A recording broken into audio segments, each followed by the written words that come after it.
My name is Ben, and I used to work as a nurse in a busy urban hospital. At 28, I was 2 years into my career and absolutely loved my job, even though it came with its fair share of stress. I had always been drawn to the fast-paced environment and the opportunity to help people in critical moments of their lives. I worked the night shift, not everyone's favorite, but I liked the quiet, the way the world felt still while we were bustling through the hallways. This happened about a year ago, on an ordinary Tuesday night. The ER was steady but not overwhelming, the usual mix of minor accidents and illnesses. I was assigned to the ICU that night, a floor I didn't usually work on. The change in routine didn't bother me, though. I was up for anything. The ICU was quieter than the ER, but had its own intensity. Patients fighting for their lives, families holding on to hope. Around 2 a.m., I was doing my rounds when I noticed something odd. One of our long-term patients, Mr. Delaney, had a chart that didn't match what I'd seen earlier. His vitals were logged as stable, but just a few hours ago, he had been on the edge, requiring constant monitoring. I thought maybe a senior nurse or doctor had intervened and forgotten to update me, so I shrugged it off and moved on. Later, I heard muffled voices coming from the storage room down the hall. It was strange because that room was rarely used, especially during night shifts. Curious but not overly concerned, I made a mental note to check it out after finishing my immediate tasks. When I finally made my way to the storage room, the voices had stopped. I chalked it up to my imagination or maybe some staff passing by earlier. It wasn't uncommon for your mind to play tricks on you during these long, quiet hours. Besides, the room was locked when I tried the handle, and I didn't have a key for it. I let it go, figuring it wasn't worth the energy to investigate further. An hour later, as I passed Mr. Delaney's room again, I noticed something else. The monitor attached to him had gone blank. Not in the way it does when it's turned off or disconnected, but a glitchy, static-filled kind of blank. I stepped inside to check on him, and he was just lying there, eyes wide open, staring at the ceiling. "Mr. Delaney, are you okay?" I asked, leaning closer. He didn't respond, but shifted his gaze to me, his eyes unfocused. Something about his expression sent chills down my spine. I quickly checked his vitals manually, and they were fine. Too fine. His heart rate, oxygen levels, everything perfectly normal, which was far from what we'd seen earlier in the night. As I stepped out to report this to the attending physician, I saw a shadow move at the end of the hallway. It wasn't just someone walking by. It was quick, almost darting into another room. My instincts kicked in, and I followed.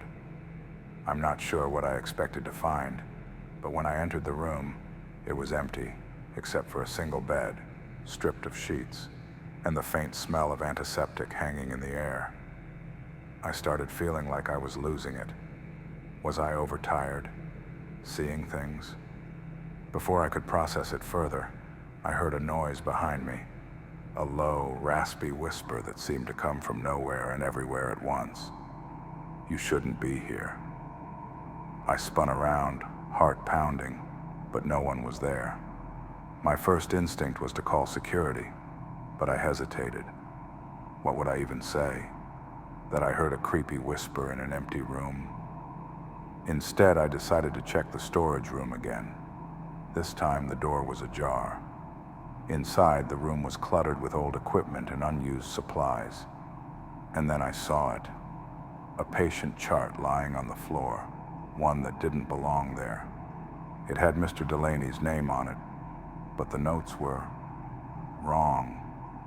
Medications he'd never been prescribed, procedures he'd never undergone. My stomach churned as I realized some of the entries were dated for the future. That's when I felt it, a presence behind me. I turned, and there was another nurse, someone I'd never seen before. She smiled, but it didn't reach her eyes. "You're in the wrong place," she said. Her voice was calm, almost kind, but it sent a shiver down my spine. I stumbled out of the room, my hands trembling as I clutched the chart. I rushed to find the attending physician, but when I tried to explain what I'd found, he dismissed it. "Ben, it's late, and you've been working a lot of overtime. Get some rest, okay?" When I went back to the storage room, the chart was gone. So was the strange nurse. I asked around, but no one seemed to know who she was, or even remember seeing her. Over the next few days, I couldn't shake the feeling that something was off. I started digging into old patient records, trying to find any connection to Mr. Delaney or the strange entries in his chart. What I found was chilling. A pattern of unexplained deaths, all in that same ICU, all during night shifts. The records were sparse, but they pointed to a series of anomalies that had never been investigated. I handed in my resignation a week later. I couldn't keep working there, not with the unease gnawing at me. To this day, I'm haunted by the unanswered questions. Was it just a series of coincidences? Or was there something darker happening in that hospital? I'll never know. But one thing's for sure. I'll never set foot in that ICU again. My name is Rachel, and I've been a nurse for almost a decade. Working in a hospital isn't just a job, it's a lifestyle. You're constantly on your feet, running on caffeine and adrenaline, trying to make life or death decisions with very little room for error. But honestly, I wouldn't trade it for the world. It's the moments when you see someone walk out of the hospital, healthy and whole, that keep you coming back. Well, most days. Let me take you back to one particular night when I questioned everything. My job, my instincts, and my safety. It was a Thursday, and I was working the graveyard shift in the ER.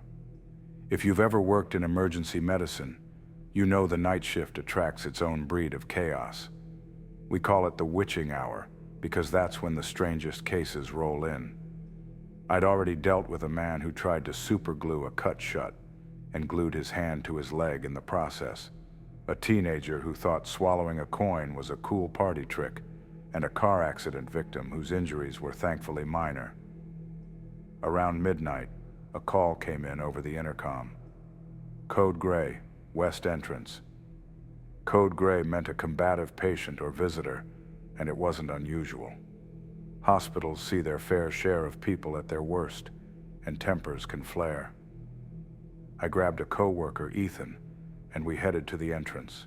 When we got there, I noticed a man pacing near the door. He was tall, mid-40s, with a shaved head and wearing a leather jacket. Something about his demeanor set me on edge. His eyes darted around like he was looking for an escape route, and he kept muttering to himself. A security guard was trying to calm him down, but the man wasn't having it. "Where is she?" he snapped. "She's supposed to be here." "Sir, who are you looking for?" I asked, keeping my voice steady.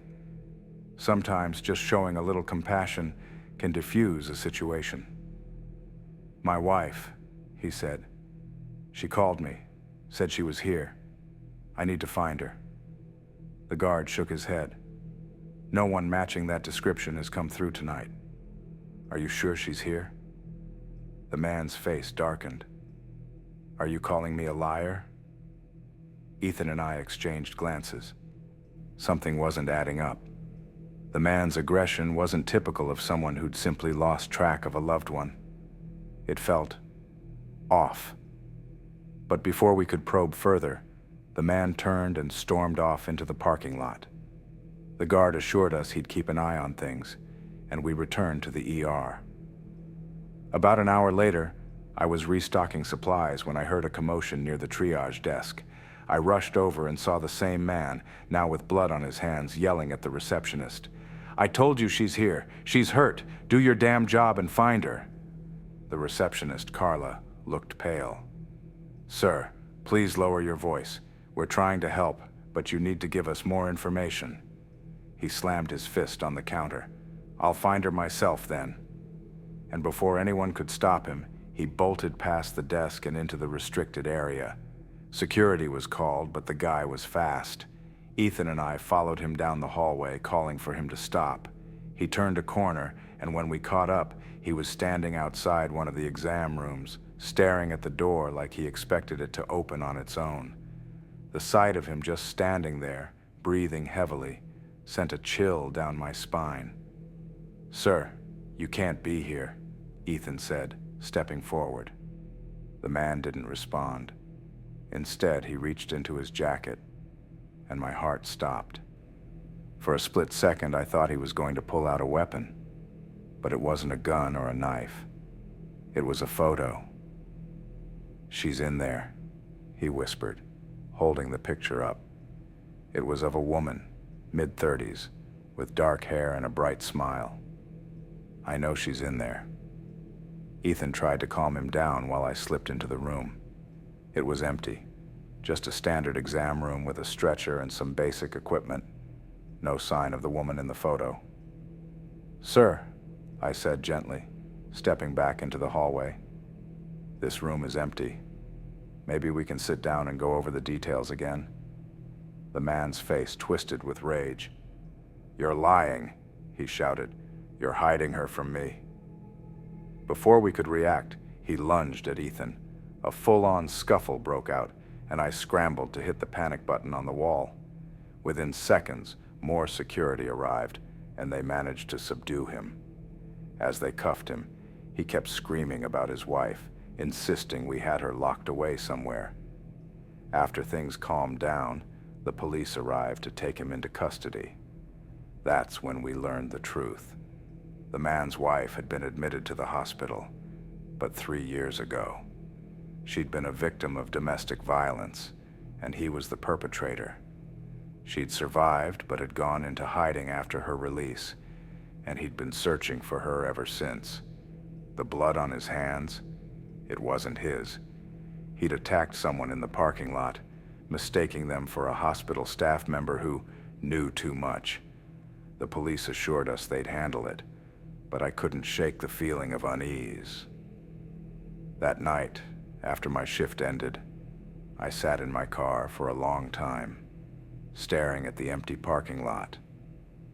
I couldn't stop thinking about the woman in the photo and what she'd endured. I'd always thought of the hospital as a place of healing, but that night, it felt more like a battlefield.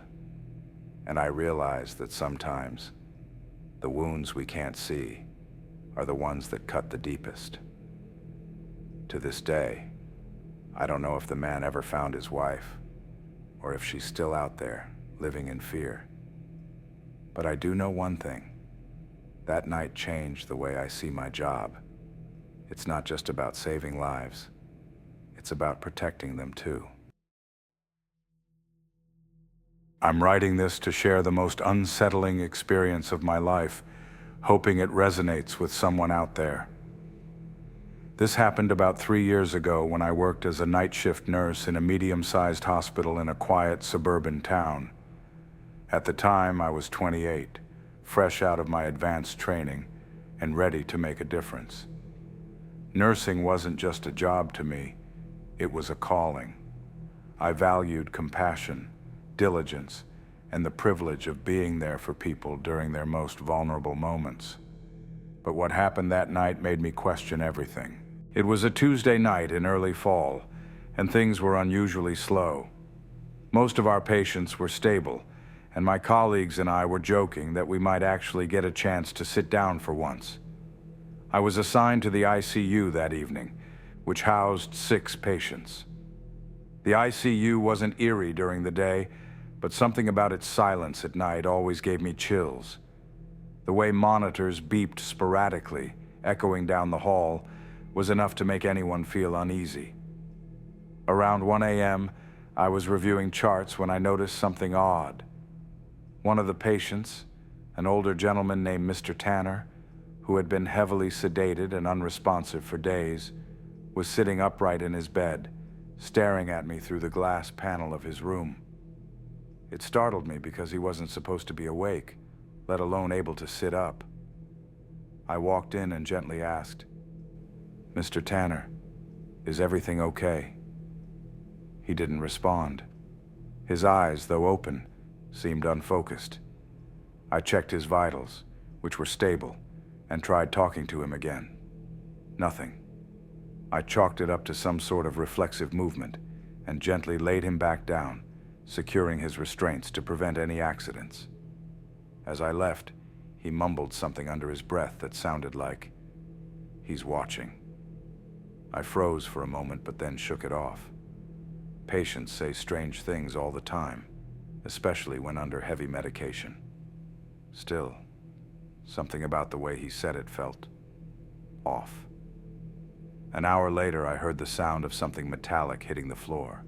It came from Mr. Tanner's room. My heart raced as I approached. The room was empty, no staff, no visitors. Mr. Tanner was still in bed, but the IV stand was tipped over. His eyes were wide open again, staring at the ceiling this time. I asked him what happened, but he didn't respond. The knot in my stomach tightened. I reported the incident to the charge nurse, Lisa, who brushed it off, saying, "It's not unusual for sedated patients to thrash around. Maybe you didn't secure him properly." I felt uneasy, but decided not to argue. As the night went on, things escalated. Around 3 a.m., I was doing my rounds when the call light from Mr. Tanner's room lit up. This time, I wasn't alone.